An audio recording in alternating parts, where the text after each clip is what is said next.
การที่เฮาเป็นคนกตัญญูกตเวทีสำนึกบุญคุณและตอบแทนนี่พระพุทธเจ้าตรัสว่าเป็นบุคคลหาได้ยากในโลกบุคคลหาได้ยากในโลกมีสองอย่างอันนี้ว่าโดยหย่อเลยแต่ขั้นหลายกว่านี้ก็มีเนาะ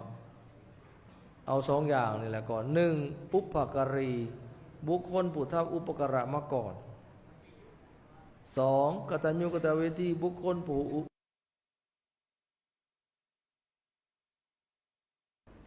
นี่บุพการีก็ได้แต่แก่พวกเลยเนี่ยที่มีคุณแก่โลกสูงสุดก็คือพระสัมมาสัมพุทธเจ้าลองลงมากก็เป็นพ่อแม่ครูบาอาจารย์และผู้ปกครองบ้านเมืองว่าพระเจ้าแผ่นดินพระราชาหรือผู้นำพาผลักหลักนี่อันนี้เป็นผู้สร้างอุปการะมาก่อนผู้สร้างคุณพระพุทธเจ้านั้นสร้างคุณแก่โลกทำประโยชน์แก่โลกทำประโยชน์แก่ญาติทำประโยชน์แก่ของตนเองนะประโยชน์แก่ตนประโยชน์แก่โลกนะประโยชน์ของตนประโยชน์ของโลกหรือประโยชน์แก่ญาติพระพุทธเจ้าจังว่าเพิ่นยังมีคุณที่เหนือกว่าผู้มีคุณทั้งหลายทั้งปวงคือพระพุทธเจ้าซึ่งเฮาผู้เป็นพุทธบริษัทจะต้องทำหน้าที่ให้ดีปฏิบัติตามพระธรรมวินัยของพระองค์ทรงสอนว่าบูชาได้สองอย่างหนึ่งให้อามิตรบูชาในดอกไม้ธูปเทียนเคารพรุษะของหอมสองบูชาโดยการปฏิบัติตามคำสั่งสอนของเพิ่นละชั่วทำดีรักษาใจให้บริสุทธิ์ นี่บำเพ็ญเพื่อหาทางกำจัดทุกข์นี่หาทางดับทุกข์ถ้าไม่แจ้งซึ่งพระนิพพานพ่อแม่เป็นผู้มีพระคุณแก่ลูกเป็นอุปการะคุณแก่ลูกนี่เลี้ยงดูปูปกเป็นว่าน่าต้องให้เลือดเนื้อเสื้อไขให้จิตใจวิญญาณเลี้ยงดูปูปกให้ใหญ่กล้าหนาบานให้วิชาความรู้ให้ลูกได้ทำได้เฮียนจนใหญ่กล้าหนาบานจนเป็นขอบเป็นขั้วเป็นเฮือนเป็นชานอันนี้ก็ต้องอาศัยบุญคุณผู้ทำประคุณอันสูงส่งคือพ่อแม่หรือว่าบิดามารดาที่มีคุณแก่ลูกทำอุปการะคุณแก่ลูกครูบาอาจารย์ทำอุปการะคุณแก่ลูกศิษย์สอนให้ลูกศิษย์อ่านออกเขียนเป็น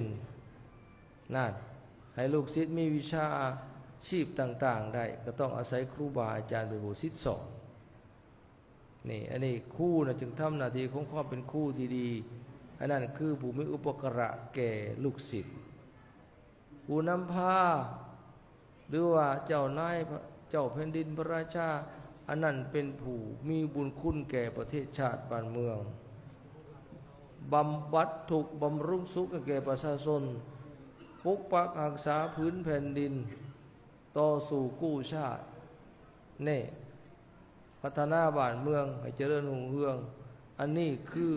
ผู้มีคุณแก่ชาติแก่ประเทศชาติบ้านเมืองแก่ประชาชนนั่นอันนี้เอื้อนว่าผู้มีอุปการะคนเหล่านั้นก็ทำได้ยากสิทำหน้าที่ตัวเองให้สมบูรณ์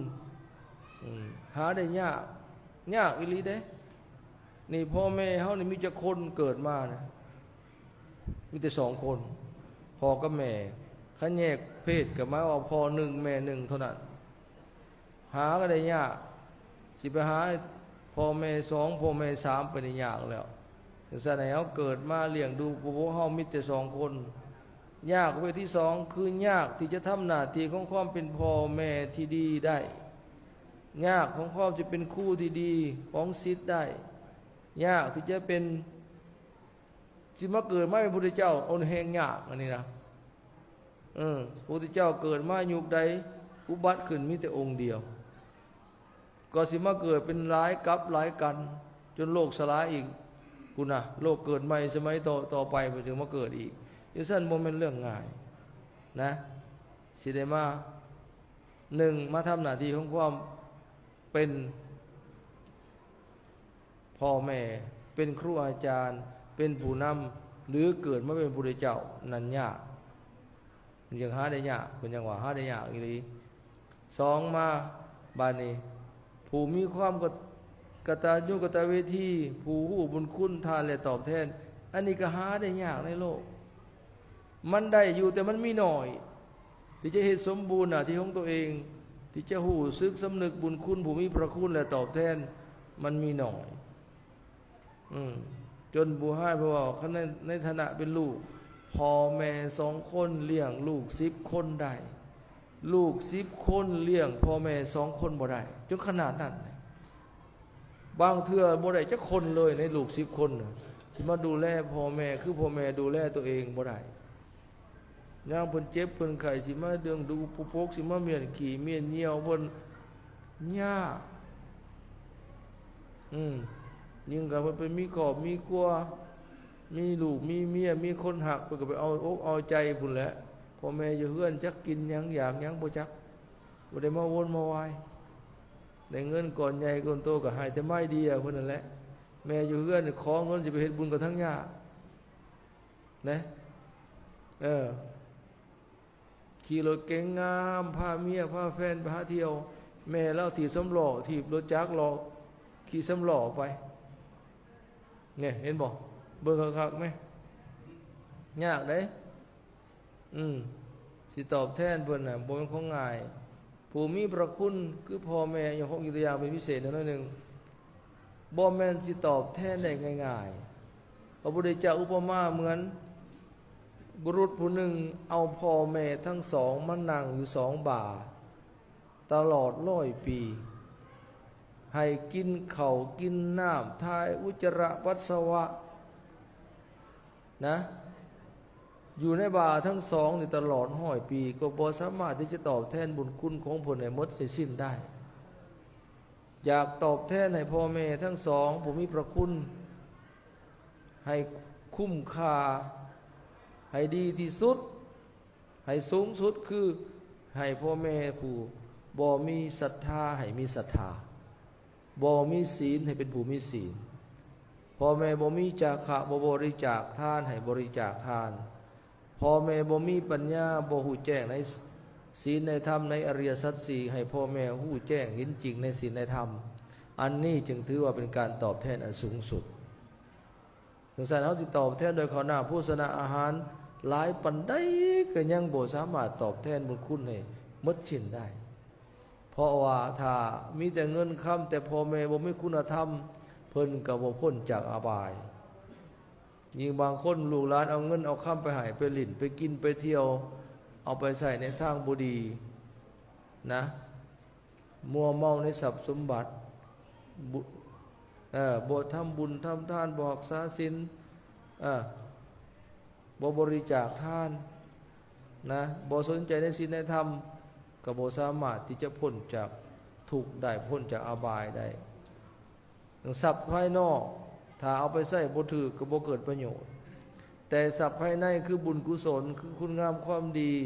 อันนี้จะนำความสุขมาให้ทั้งในชาตินี้ชาติต่อๆไปถ้าหากพ่อแม่มีศรัทธามีศีลมีจาคะปัญญาเหมือนเอาพ่อแม่ทั้งสองไปประดิษฐานไว้สวงสวรรค์ดึงพ่อแม่ให้พ้นจากอบายเอิ้นว่าตอบแทนทั้งในชาตินี้และชาติหน้าเลยรับประกันฮอดชาติหน้าเลยนะเพราะชาติหน้าเพิ่นก็บ่ตกอบายจังสิ้นสุดกันจึงเป็นการตอบแทนอันสูงสุดดังนั้นการที่เฮาจะเป็นลูกที่ดีของพ่อของแม่เป็นศิษย์ที่ดีของครูบาอาจารย์เป็นพลเมืองที่ดีของชาติเป็นพุทธบริษัทที่ดีในพุทธศาสนาเป็นของยากบ่ง่ายได้เฮ็ดยากนะแต่จนพระพุทธเจ้าว่ากตัญญูกตเวทีบุคคลหาได้ยากในโลกบุคคลที่ฮู้บุญคุณของทานและตอบแทนหาได้ยากในโลกเด้อนี่จะว่ามื้อนี้มีทานประทานอปสแขวงเพิ่นชักชวนเต่าโฮมพระครูบาอาจารย์พระสงฆ์สมณเณรเจ้าคณะเมืองเจ้าคณะต่างๆเจ้าอาวาสเจ้าคณะเขตมีความคิดขึ้นมา อยากตอบแทนคณะครูบาอาจารย์ผู้มีพระคุณทั้งหลายดังที่กล่าวมาอุปชาอาจารย์ทั้งหลายจึงนับว่าเป็นการแสดงออกถึงความกตัญญูกตเวทีจังสันเฮาทั้งหลายจงปลูกฝังอันนี้ให้หลายๆยิ่งคู่มือนี่เฮาบ่อยากลืมคุณพ่อคุณแม่ลืมคุณครูบาอาจารย์ครูประชาอาจารย์พระพุทธเจ้าหน้าที่ของแม้แต่พระสงฆ์เนี่ยที่จะต้องปฏิบัติต่อประชาอาจารย์อย่างไรนี่ไม่ละเอียดเลยอาจารย์จะต้องปฏิบัติต่อศิษย์อย่างไรมีหน้าที่เป็นละอย่างเป็นครูละหา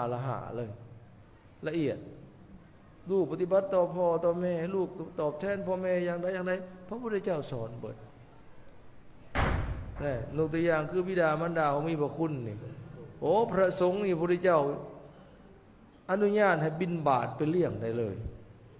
ขันพ่อแม่ขัดสนจนยากลำบากเท่าแก่เจ็บไข้นี่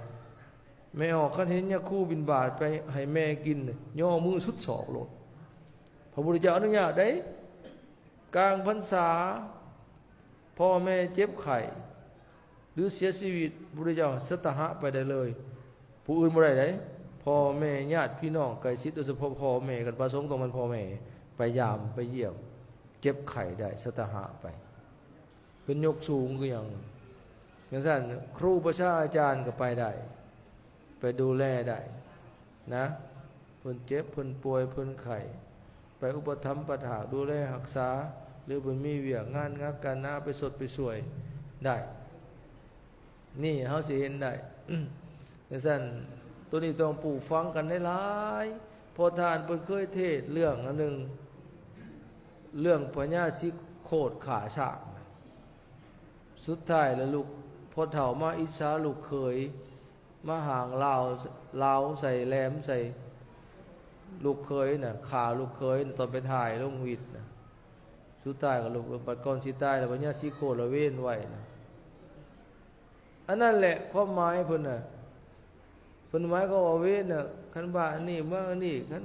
สร้างให้มันหุงโตสร้างพร้อมหูให้มันหุงโตงูแลบลิ้นน่ะความหมายเพิ่นน่ะเพิ่นจะว่ามันก็ว่าคันหักบ่ฮู้คุณกันเนรคุณกันมันสิบ่เจริญบ้านอันนี้เมืองอันนี้มันสิคัดสิแย่งมันสิลบสิเลวกันความหมายเพิ่นเว้าพอท่านเพิ่นเพิ่นตีความหมายน่ะพอท่านเฮาเพิ่นเทศน์มีกันหนึงเพิ่นเทศน์เรื่องอันนี้เพิ่นเล่าเรื่องพญาสิโคตรแล้วมาเบิ่งนี่อันนี้แต่ว่าต้องปลูกฝังกันได้หลายคันซั่นบ่ได้ความกตัญญูหูบุญคุณบ่มีพระคุณและอย่างหลังๆนี่เพิ่นยังมาเฮ็ดเดียนนี่เพิ่นเริ่มเฮ็ดรูปปั้นผู้นำเฮ็ดรูปหล่อเจ้านั่นเจ้านี่ขึ้นมาอย่าแต่มาสาธุยินดีนำเพิ่นเจ้าอนุวงศ์เจ้าหยังก็ตามเพื่อให้ลูกหลานระลึกถึงผู้มีพระคุณทั้งหลายที่เสียสละต่อสู้ปกปักรักษาประเทศชาติบ้านเมืองพื้นแผ่นดินตอนนี้เฮามาได้อยู่ได้อาศัยได้คุดคนกลกินย้อนพวกเพิ่นอย่าไปว่าสมัยนั้นสมัยนี้อย่าว่ากษัตริย์ราชามหากษัตริย์อย่าไปว่าอันนั้นมันยุคนั้นสมัยนั้นก็เป็นยุคผ่านยุคเพิ่นจังมาฮอดเฮาคันเฮาเป็นในนั้นเฮาก็ต้องเป็นอย่างนั้นถ้าสมมุติทานสมบูรณ์เป็นพระเจ้าชีวิตก็ต้องได้เป็นของสมัยนั้นพวกเฮาก็เป็นประชาราษฎรสิไปตีว่ายุคนั้นเป็นนั่นบ่ดีจังอย่าไปว่าเพราะเพิ่นเหล่านั้นมีคุณแก่ชาติแก่แผ่นดินล้มลุกคุกคานยุ่งยากลำบากปานใดก็ยังรักษาชาติมาได้นี่โอ้อาตมาว่าเพิ่นเก่งได้เก่งได้จังซั่นเฮามายุคหลังมาตั้งเทื่อไปตื่นบางลัทธิมาแล้วมาโจมตีเพิ่นว่าเพิ่นบ่ดีจังซี่กดขี่ข่มเหงจังซี่อันนั้นบ่ได้ที่จริงคันเฮาไปว่าน่ะมันก็เหมือนด่าโคตรเฮาเองนั่นแหละของเพิ่นจังมีเพิ่นจังมีเฮาแม่นแล้วมีเพิ่นจังมีเฮาเกิดน้ำหลังเพิ่นได้เฮาเป็นล้านเป็นเลนเป็นหลอนเพิ่นได้คันเพิ่นบ่โตสู่มาปกปักรักษามาเพิ่นต้องมีไหวพริบมีปฏิภาณมีความอาถรรพ์มีความฉลาดจังประคับประคองจึงปกป้องแผ่นดินอันนี้มาให้เฮาได้ อาตมาจะโอ้เพิ่นมีคุณเพิ่นฉลาดคันบ่ฉลาดบ่รอดมาดอกแผ่นดินนี้บ่ยังว่าง่ายซะบ่มีเมืองลาวดอกนี่จังซั่นแหละเฮาสิเห็นได้นี่จังว่า มื้อนี้จังว่าละนึกกระดังที่อาจารย์จันดาเพิ่นเคยเว้าวังเพิ่นเว้าวังเว้นนี่แหละว่าบ่มีเพิ่นก็บ่มีเฮาแน่นอนเพราะมันสืบกันมาเป็นรุ่นแต่พ่อแต่แม่สืบทอดพระศาสนาวัดว่ารามพระธรรมวินัยพระไตรปิฎกพระสงฆ์สามเณรญาติโยมทำบุญทำทานหีดข้องประเพณีต่างๆสังฆกิจสังฆกรรมใดๆทั้งปวงที่มีมาอยู่คู่มือนี่ขั้นบ่มีเพิ่นกับบ่มีเฮาเพิ่นบ่สืบทอดมาแม้แต่เพิ่นบ่บวชพระบวชเน้นให้เป็นพระรุ่นนั่นมาเป็นญาทานรุ่นนี้ต่อมาศาสนาก็เบิดไปแต่สมัยนั้นก็พอมีมาสืบสายกันมาเห็นบอกว่าวิตมาเห็นเน้นน้อยเน้นน้อยแต่ว่าไปถามจักปีละลุงเน้น10 ปีแล้วโอ้ยังบ่ใหญ่10 ปีอายุน่ะน้อยถามโอ้แม่นน้อยน่ะ5 ปีเฮ้ย5 ปีนะยังหมด6 ปีบวช7 ปีธรรมดา7 ปีบวชเนาะ5 ปีแต่ว่ากระจากจัวน้อยมันก็สิเป็นจัวใหญ่จากจัวใหญ่เป็นยะคู่จากยะคู่อยู่ไปหลายปีก็เป็นยะถาดนี่แหละนอนแนงของพระศาสนาก็ซื้อกันไปยะทานก่อนๆก็นี่แหละเนี่ยเป็นกระจากเป็นจัวมา